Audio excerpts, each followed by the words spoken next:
Lo que vamos a hacer hoy es la primera parte de la cultura del siglo XX, segunda parte, que cubre la etapa de la Guerra Fría a nivel mundial. Vamos a hacer después, cuando terminemos esta primera parte del teórico, algún cruce de palabras que a ustedes les parezcan más importantes, tipo palabras claves. Después vamos a seguir con la arquitectura que corresponde al primer periodo de transición entre la primera parte y la segunda parte del siglo XX. Y ya vamos a ver por qué la separamos así. Y si nos queda algo de tiempo, ya nos vamos a separar en los dos grupos para ver algo de lo que necesiten, de necesidades que tengan acerca de los distintos ejemplos que vamos a ver hoy y que sus docentes les han asignado para empezar a analizar. Empezamos con esta segunda parte del siglo XX, etapa que va a estar marcada sobre todo por el transcurso de lo que se llama a nivel internacional la Guerra Fría. Esta Guerra Fría es en realidad un tiempo de paz controlado, si se puede llamar de cierta forma, entre las dos potencias que polarizaban el mundo en ese momento, es decir, los Estados Unidos y Rusia.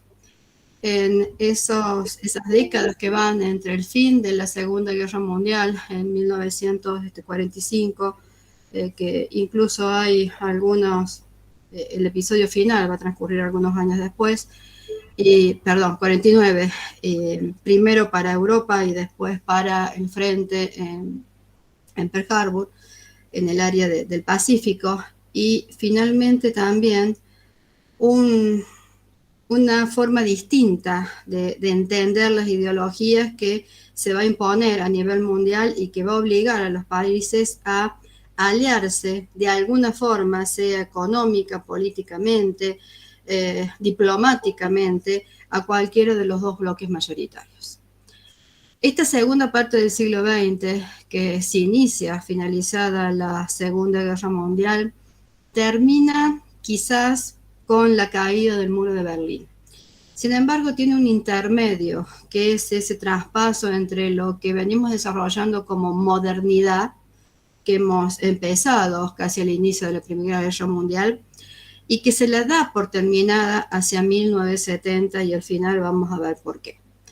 Esta división, sobre todo que se aplica a la arquitectura y al urbanismo, se fundamenta en esa prolongación de casi todo el canon del movimiento moderno puro que hemos visto en la primera parte del cursado de esta cátedra, y que se va lentamente transformando, o no tan lentamente en realidad, en un movimiento internacional, hasta que finalmente todos los postulados del movimiento moderno dejan de tener sentido, y ahí vamos a empezar a entender cómo esa transición entre lo que es moderno y lo que ya no se entiende por moderno, que quizás esa pueda ser una definición de posmoderno, comienza caído el muro de Berlín.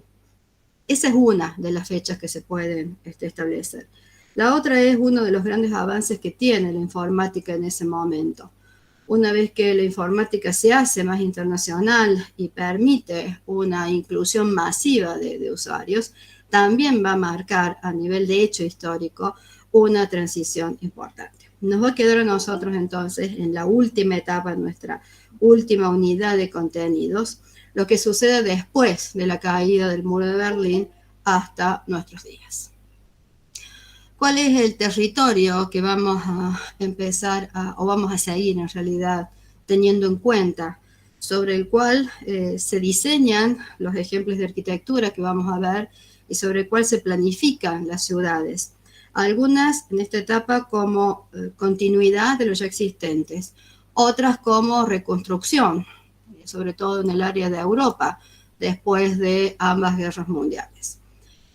En el caso de Estados Unidos, incluso nuestro, siguiendo ya las ciudades que habían tenido intervenciones durante el siglo XX y que en esta etapa sobre todo se van a completar mediante la anexión de nuevos barrios barrios que siguen respondiendo a las necesidades sociales de la vivienda, pero que van a modificar en cuanto a ese sentido social y también a quien las lleve adelante y a quien las planifique. El mundo está dividido, como lo muestra el planito, en dos grandes bloques. Esta geopolítica de la Guerra Fría implica que estos dos bloques, Estados Unidos, que va a liderar el bloque occidental, capitalista, como sistema económico va a elegir el capitalismo, como sistema político la democracia liberal, se va a enfrentar, aunque han sido compañeros durante las dos guerras, con la Unión Soviética, que va a ser el líder del bloque del Este, y que junto con ese liderazgo van a arrastrar a una serie de países. Se escucha más. ¿Se escucha ahí? Ahora sí. Me di vuelta. Estaba... que junto con una serie de países van a ser arrastrados a alinearse con ambas potencias. En el caso de la Unión Soviética, su sistema económico es el comunismo y su sistema político es una democracia, en este caso, de corte popular. ¿Quiénes son los que se van a alinear con la Unión Soviética? La Unión Soviética va a definir o va a tomar bajo la ocupación de las Fuerzas Armadas que son propias o son aliadas una serie de países que los separan de la Europa capitalista. Esto va a impedir ataques directos sobre el territorio de la Unión Soviética. Además lo van a seguir algunos países, sobre todo del norte de África y del resto de Asia. Mientras que Estados Unidos lo va a seguir a Europa, por supuesto, lo va a seguir a algunos puntos de África y lentamente, mediante un sistema de intervenciones, también va a terminar de tener aliados en todo el territorio latinoamericano. ¿Cómo es la política entonces en este periodo de la segunda parte del siglo XX? ¿Por qué lo llamamos Guerra Fría? Quedó claro, porque queda en ese periodo intermedio entre la finalización de la Segunda Guerra Mundial y la caída del muro de Berlín. La cuestión del límite, la cuestión del muro separa materialmente, evidentemente, físicamente, esta cuestión ideológica que existía a nivel internacional. Guerra Fría porque la guerra no es quizás real, pero sí siempre está latente entre estos dos países que tienen una continua carrera armamentista, que también se equipara a esta continua carrera espacial, que va a posicionar siempre a uno de los dos delante del otro, sea los soviéticos que llegan o que lanzan primero un cohete que es el Sputnik, o los que definitivamente llegan a la Luna con la Apolo 11 ya en 1969. Estos dos bloques, el occidental y el oriental, el socialista y el capitalista, tienen también un tercer sector como en contrapunto. Alguien que no puede seguir, o países que no pueden seguir a ninguno de los dos, dado el desarrollo bajo que tienen estos países. Y ahí aparece lo que se conoce como el tercer mundo. Y si no, serían los desarrollados, los subdesarrollados o los países en vías de desarrollo. Eso es en cuanto a la economía, la otra forma de mirar cómo los países se van acomodando en este escenario internacional. Incluso cuando se mira ahora el mapa mundi, cómo se representa a los países, se representa de acuerdo a cómo sus ciudadanos alcanzan a conformar cierto tipo de capital y de allí entonces empiezan a dividirse en estos países que son desarrollados, que son los que ahí están marcados en naranjita, en vías de desarrollo, los que le siguen en un poquito más claro, y amarillitos los que todavía no han alcanzado esa etapa. La Argentina estuvo durante mucho tiempo en este estadio de país en vías de desarrollo. En esta época también se da la organización a nivel internacional, cuando aparece la ONU a nivel más internacional y transnacional, donde Estados Unidos tiene que compartir el poder con los países europeos, pero después organiza la OEA en América, donde ahí ya sí el que encabeza el poder, el que tiene el poder es Estados Unidos. Siempre en función de frenar el avance soviético, de frenar el avance comunista, Estados Unidos va a desplegar una política tanto económica como diplomática y como también militar en torno a ese fin concreto que va a marcar todo el desarrollo de la Guerra Fría. Esto va a terminar con la caída del régimen soviético, que otra vez físicamente se lee en la caída del muro de Berlín en el 89. No obstante, han despertado a lo largo de, sobre todo en las últimas décadas, una serie de resistencias locales, tanto en el propio territorio comunista como en los otros países que o siguen el régimen o siguiendo al otro bloque, van a tener una serie de repercusiones en torno a la organización que estos estados partes, seamos nosotros, por ejemplo, o Brasil, o cualquiera de los otros países latinoamericanos, pactan con Estados Unidos y le ceden en parte territorios en función de esos avances militares. A esta ocupación que se denomina eufemísticamente intervención, es a las que se van a enfrentar frecuentemente las guerrillas locales, sobre todo en el norte del continente americano. Cuando hablamos de ciencia en esta época, es una ciencia que se va a dedicar a desarrollar mucho el avance armamentista, pero este avance en armamento también va a repercutir en el avance de los mecanismos que usamos a diario, como por ejemplo los electrodomésticos. Así como en el periodo anterior hubo mucho avance en cuanto a principios científicos, y esos principios científicos fueron llevados después a la técnica. En particular, en esta época se van a dedicar a lo que es más pequeñito, desde el ADN, que ya lo habían empezado a trabajar, hasta llegar en esta etapa a definir lo que es la genética molecular. Y como disciplina, la genética se va a separar de las otras ciencias. Esta ingeniería genética va a permitir definir el código genético, pero también va a permitir definir y propiciar la manipulación genética. Lentamente aplicada a los seres humanos, pero sí frecuentemente aplicada a la agricultura, por ejemplo. La física de partículas, que también se va a separar como disciplina en este momento, va a dar paso a la teoría cuántica. Esta teoría cuántica en matemáticas se entiende como la teoría del caos. Fíjense cómo en este caso el caos, o definir cómo algo que yo hago en este momento en un territorio repercute en el otro, también se puede aplicar a cómo vemos nosotros este mundo urbano y arquitectónico. En el 63, la teoría del caos del 63, perdón. También entra acá el descubrimiento y la aplicación del láser, que después nosotros vamos a usar en otros términos para la arquitectura, pero que se va a aplicar directamente a la medicina. Y una nueva mirada hacia la estructura que conforma el planeta Tierra va a permitir adelantar, por ejemplo, terremotos, tsunamis, etcétera, como lo que pasa ahora, con la teoría de las tectónicas de placas.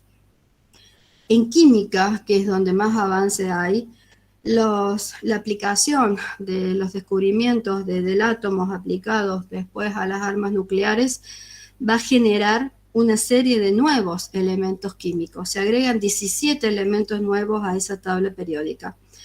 Y la medicina va a avanzar sobre todo en trasplantes y en antibióticos. Eso quiere decir que voy a tener mayor, al menos en esos países en desarrollo, mayor población que vive mejor, que tiene una mejor medicina, que por lo tanto va a ver alargada sus posibilidades de vida.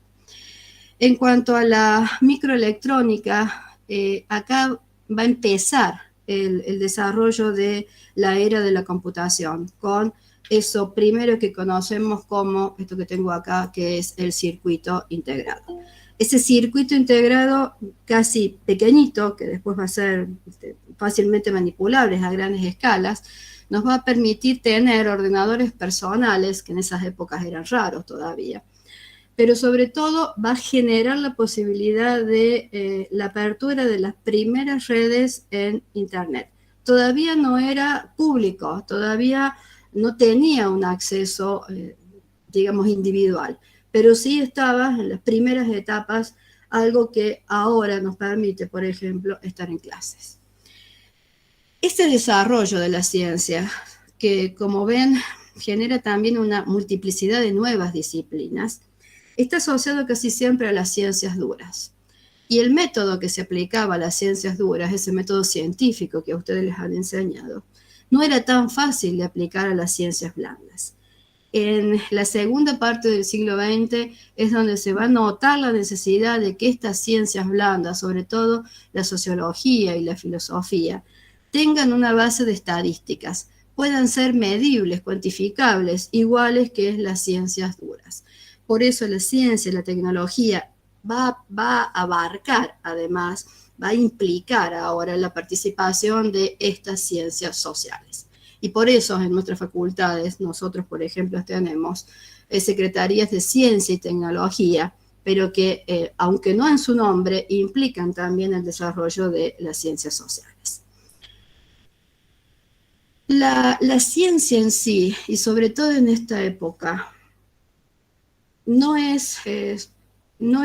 se piensa como algo ajeno al hombre.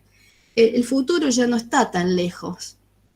Y va a aparecer de nuevo, y por eso lo pongo acá, porque es también una forma de mirar el urbanismo, como otra forma de hacer literatura, la ciencia ficción, que a veces está dibujada. Y esta ciencia ficción, que también es ciencia, porque para escribir la ciencia ficción hay que saber el desarrollo de esta ciencia. Y esta ciencia además tiene una difusión suficiente como para que los escritores conozcan estos avances científicos. Esta ciencia ficción va a imaginar ciudades del futuro. Ciudades del futuro que también van a estar en la mente de los planificadores urbanos. Y todo esto es posible, ¿por qué? Porque hay una economía en desarrollo. Esa economía en desarrollo es sobre todo la de los Estados Unidos, dado que los países europeos se van a ir recuperando de la guerra, de la Segunda Guerra. Lo va a hacer rápidamente Alemania y lentamente más la Unión Soviética, y lo van a acompañar el resto de los países. Estados Unidos lo va a ayudar a través del Plan Marshall, que son inversiones entre el 48 y el 51 destinados a recuperar ese esfuerzo bélico. Y Estados Unidos va a transitar esos 30 años de un capitalismo de bonanza que va a permitir tanto el desarrollo de las artes como el desarrollo de la tecnología, como obviamente el desarrollo de la arquitectura y el urbanismo. ¿Qué es lo que maneja el territorio? ¿Qué es lo que empuja al territorio a producir? El comercio internacional, que se va a hacer más internacional todavía con el desarrollo de las líneas aéreas comerciales. Ahora se puede llegar a cualquier lado, pero también se puede mandar mercadería a cualquier lado. Hay dos hechos que van a poner quizás en jaque esa evolución tan buena que tiene el comercio estadounidense, y que son las crisis del petróleo, tanto de la de 70 como la del 80. Un petróleo que siempre estaba al mismo precio, de pronto va a subir, y eso va a modificar, por ejemplo, y sustancialmente, los medios de comunicación. Las ciudades estaban hechas para el auto, el comercio estaba hecho para los barcos y para los aviones, y todo eso necesitaba petróleo. La economía en esta época se ve muy beneficiada por la aplicación de los desarrollos científicos, y sobre todo por la fabricación a escala internacional de los electrodomésticos. ¿Cómo es el arte en esta época? En esta época que da cuenta del fin de la guerra, da cuenta también de cómo el hombre se puede destruir a sí mismo. De hecho, lo hizo a través de las 2 bombas nucleares que terminaron con la guerra entre Estados Unidos y Japón. Y parte de este arte expresa esa inestabilidad. Vamos a encontrar una serie de líneas, no son todas las que están puestas ahí están puestas el expresionismo abstracto, que quizás es como lo más conocido. El arte de acción, donde es el artista el que acompaña el desarrollo, la ejecución de la obra, el cuerpo del artista, la actitud del artista. El minimalismo, que está casi de acuerdo con algunas de las posturas arquitectónicas, y que es algo de lo que tengo por ahí. El hiperrealismo, cuando ya la máquina te da todo, hay una necesidad del artista de volver a reflejar la realidad a la perfección. Un arte del paisaje, un arte conceptual, incluso un arte pobre que se hace con desechos, con lo que sobra. Un arte cinético que tiene mucho de matemática y tiene mucho de física cuántica.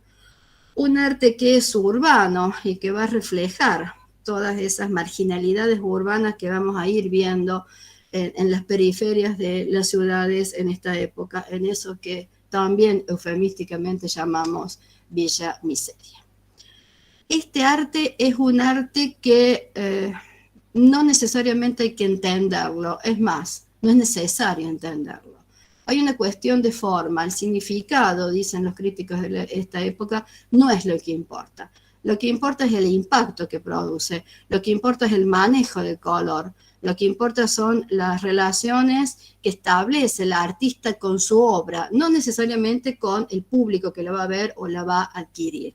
Y ese es el proceso creativo de esta época, el expresar lo que el artista siente, de ahí que esa línea más importante, la más reconocida de todas, es el arte abstracto.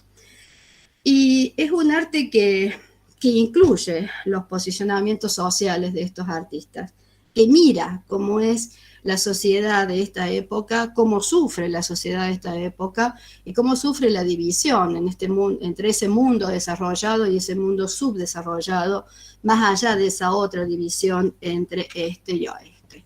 Uno de los artistas más singulares de esta época en la República Argentina fue, sin duda, Antonio Berni. Antonio Berni trabaja,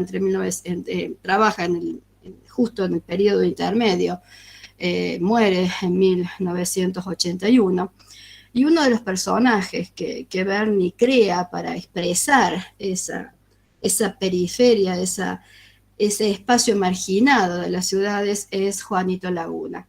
La obra que tienen en pantalla es El mundo prometido a Juanito Laguna. Juanito Laguna es un personaje, es un niño que vive en una villa miseria, que vive en un basurero y que vive de mover basura y de también siempre moverse en ese límite de la ciudad que está legalmente organizada. Berni llega a afirmar que Juanito es un chico pobre, pero no es un pobre chico, porque tiene sus ojos cargados de porvenir. El futuro, y por eso traje lo de la ciencia ficción, el futuro siempre se ve mejor de lo que es la realidad presente. Para terminar de entender un poco esta segunda parte del siglo XX, les voy a traer a la memoria quizás todas esas líneas filosóficas que hemos revisado desde las primeras culturas que hemos visto en la historia de la arquitectura 1 hasta la anterior, donde de un repertorio de 5 o 6 líneas de pensamiento yo seleccioné una. Siempre había una línea de pensamiento que era la rectora, y tras eso más o menos podíamos entender el resto del pensamiento del mundo de cada época. La filosofía posmoderna, que la podemos empezar a identificar a partir de 1960, ya ni siquiera tiene líneas exactamente definidas. Van a encontrar a algunos que se llaman a sí mismos desconstructivistas, postestructuralistas, los del pensamiento débil, los posmodernos. Hay demasiadas líneas, porque la filosofía posmoderna, como el hombre posmoderno, es una filosofía de individuos. Ya no hay quizás una serie de otros autores, de otros pensadores que sigan la línea de un maestro. Pueden retomar maestros anteriores, pero van a generar inmediatamente una nueva línea de pensamiento. Hay sí una prevalencia de lo que es la postura francesa, y lo que plantean estos franceses, recuerden que Francia es el escenario de la Segunda Guerra Mundial, son nuevas formas de cuestionar y de leer los textos y la historia, de volver a preguntarse por qué se escribe así, qué dice el texto. ¿Y por qué la historia es entendida a través de ese texto de esa manera? Y ponen continuamente en crisis, pero sobre todo critican más que poner en crisis esos textos y esa forma de relatar la historia. Hay que olvidar la lógica de la verdad y la mentira, afirma uno de los pensadores más importantes de esta época, que es Jacques Derrida, este francés. Y se llama a sí mismo desconstructivista. El desconstructivismo, que es ir desarmando parte por parte el pensamiento y generar una serie como de escalones, esto está más arriba, es más importante, después le sigue esto, después le sigue esto, después le sigue esto, para volver a armarlo de nuevo. Lo relevante en la mentira, dice Derrida, no es un contenido, no es la forma en que te mienten, sino la finalidad del mentiroso. Recuerden que la filosofía lo que busca siempre es la verdad. La posmodernidad casi que se dedica más a la mentira que a la verdad.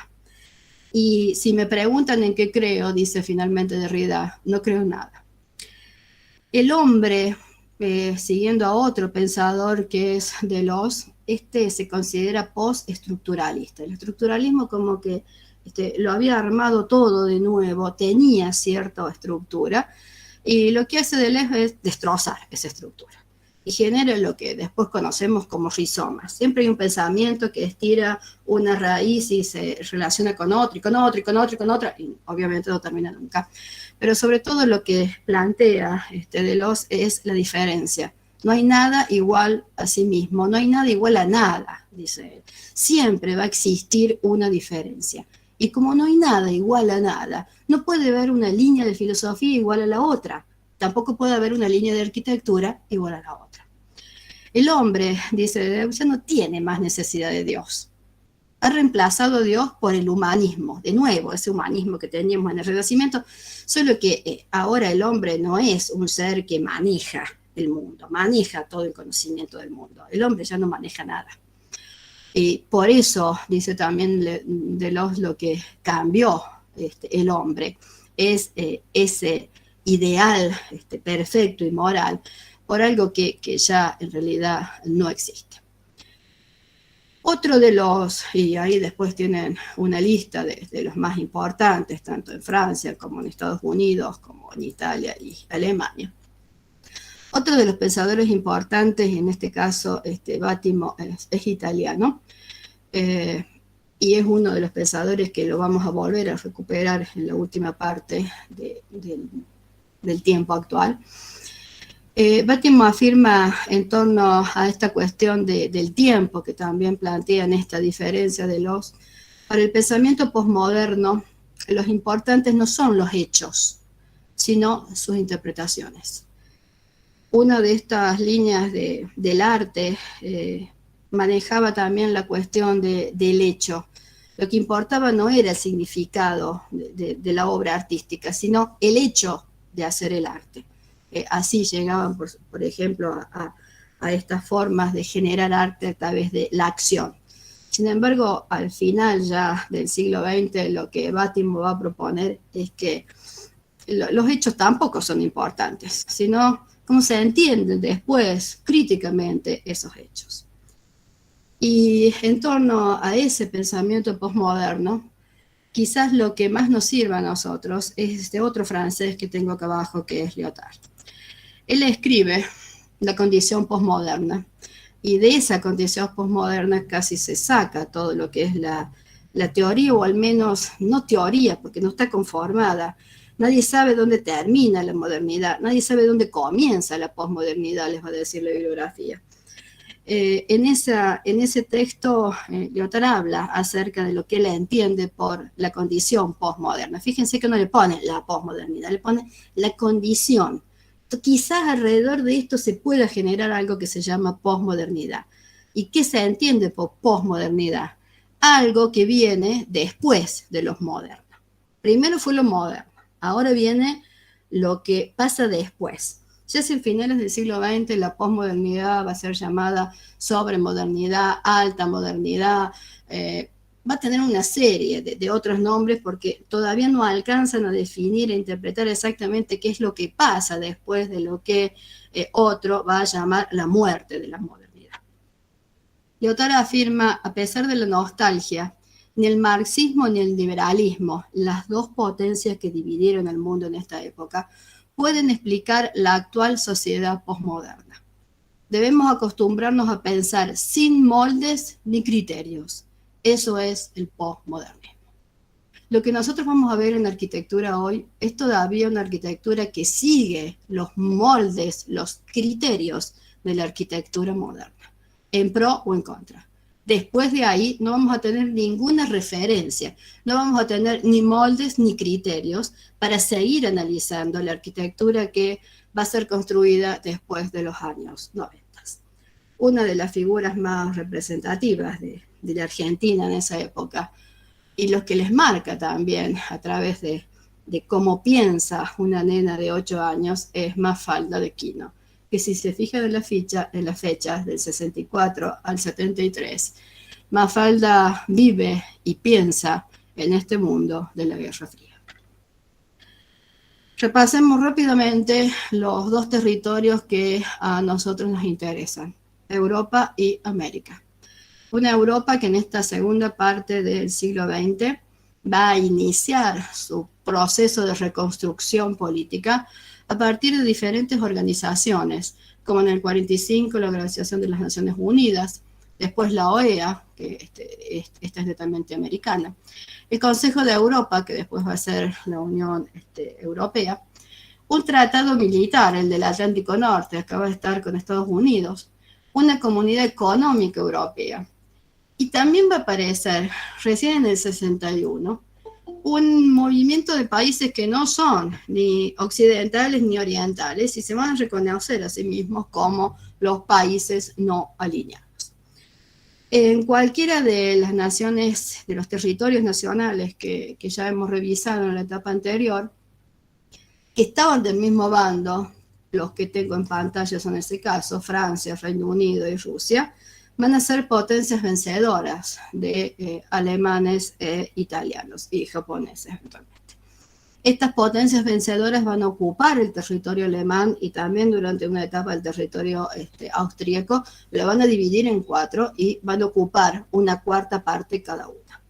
Después de muchos años van a liberar casi a la caída del muro de Berlín y esos países, en particular el territorio alemán, se va a reunificar. En el caso de Austria lo va a hacer antes. Van a tener una serie de gobiernos provisionales intermedios entre el fin de la Segunda Guerra Mundial hasta que recuperen la aplicación de sus respectivas constituciones o redacten otras. Esos van a ser los franceses. Los franceses son muy democráticos, así que van a intentar organizar un gobierno provisional, van a elegir una tercera república, van a elegir una cuarta república, se van a volver a reconstruir, van a tener guerras. Miren qué complicado que es ponerse de acuerdo en el territorio francés, hasta que finalmente una fecha que nosotros conocemos, que ustedes seguramente han oído, el Mayo francés, es una protesta estudiantil, gremial y social. Es muy parecida a la reforma nuestra, casi es igual, muchos años después. Y eso que marca la necesidad de esta otra cosa, reformas sociales que atiendan no tanto lo político y lo militar como la situación que tienen cada uno de estos estados, las poblaciones de esos estados. El Reino Unido es como más fácil. Siempre se va a quedar como separado del resto de Europa a partir de la finalización de la Segunda Guerra. Va a tener más bien una serie de referencias acerca de cómo se va a vincular con el resto del territorio y va a tener sobre todo políticos que van a llevar adelante una serie de medidas económicas duras, pero que les van a asegurar la estabilidad al Reino Unido durante la última parte del siglo XX. En el caso de Rusia, que a partir de la Segunda Guerra va a ser conocida como la Unión de las Repúblicas Socialistas Soviéticas, va a encabezar ese bloque oriental. Y a partir del Pacto de Varsovia, que es la contraparte del Tratado de Versalles para el otro bloque, se va a asegurar esa cortina de hierro que va a separar y va a generar como la defensa entre Europa y su propio territorio. Ese Pacto de Varsovia lo va a hacer sobre todo con esos países limítrofes. Tienen una serie de, obviamente, de tensiones a lo largo de toda la Guerra Fría con esa otra contraparte que está fuera de Europa, que son los Estados Unidos. Y ambos países van a jugar a ocupar otros territorios que no son los de sus propios aliados, porque si no desatarían una guerra. Y así van a tener una serie de encuentros que son ya militares, como el caso de Afganistán, por ejemplo. Va a haber una reestructuración final ya cuando la corrupción llegue a un nivel importante dentro del propio partido político que los maneja. Y esa reestructuración no va a alcanzar para salvar el régimen que va a caer definitivamente en 1991 y va a disolver esa unión de repúblicas socialistas soviéticas. En el caso de Alemania, como el de Austria, que eran los países ocupados, se van a constituir en repúblicas una vez que los ocupantes, las potencias, le permitan esa reorganización política. Cuando el enfrentamiento entre las potencias llegue a niveles importantes, es cuando la reunión de repúblicas socialistas soviéticas va a empezar a construir ese muro de Berlín que separa una Alemania oriental, la República Democrática de Alemania, de la otra, la República Federal de Alemania. Recién con la caída del muro de Berlín en los años 90 se va a reunificar nuevamente todo ese territorio. La ocupación va a terminar mucho antes, en el caso de Austria, que va a suceder casi inmediatamente, unos 10 años después del 54.